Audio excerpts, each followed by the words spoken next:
Hi అండి, welcome to cooking crafts and vlogs అండి. ఈరోజు రెసిపీ వచ్చేసి పుదీనా రైస్ చేయబోతున్నానండి. ఇలా పుదీనా వేసుకొని రైస్ చేస్తే చాలా బాగుంటుందండి, చాలా టేస్టీగా ఉంటుంది. ఈ రైస్ చేయాలంటే చాలా ఈజీ అండి, పెద్ద పనేం లేదు, చాలా అంటే చాలా సింపుల్ అండి. మరి వీడియోలోకి అయితే వెళ్ళిపోదాం.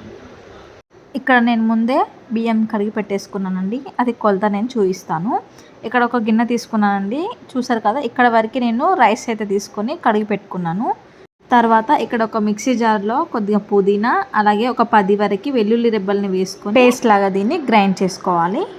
ఇలా గ్రైండ్ చేసుకుందాన్ని మనం పక్కకు పెట్టుకుందాం. ఇప్పుడు ఇక్కడ 2 ఇలాచి, 3 లవంగాలు, ఒక దాల్చిన చెక్క, అనాస పువ్వు, అలాగే బిర్యానీ ఆకు కూడా వేసుకొని ఫ్రై చేసుకోవాలి. ఇప్పుడు దీంతోనే సన్నగా చీల్చి పెట్టుకున్న పచ్చిమిర్చి, అలాగే ఉల్లిపాయలండి ఇలా కట్ చేసుకొని వేసుకోవాలి.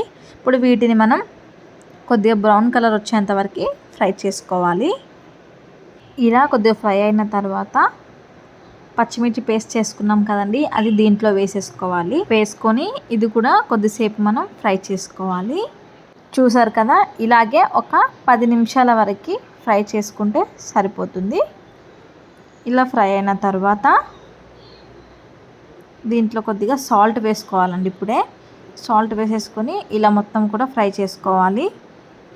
ఇలా ఫ్రై అయిన తర్వాత మనం ఏ గిన్నెతో అయితే రైస్ పోసుకున్నామో అదే గిన్నెతో అక్కడి వరకే లెవెల్గా అండి వాటరు 2 టైమ్స్ వేసుకోవాలి. వాటరు ఇలా వేసుకున్న తర్వాత ఈ వాటర్ని కొద్దిసేపు మనం మరగనిద్దాం.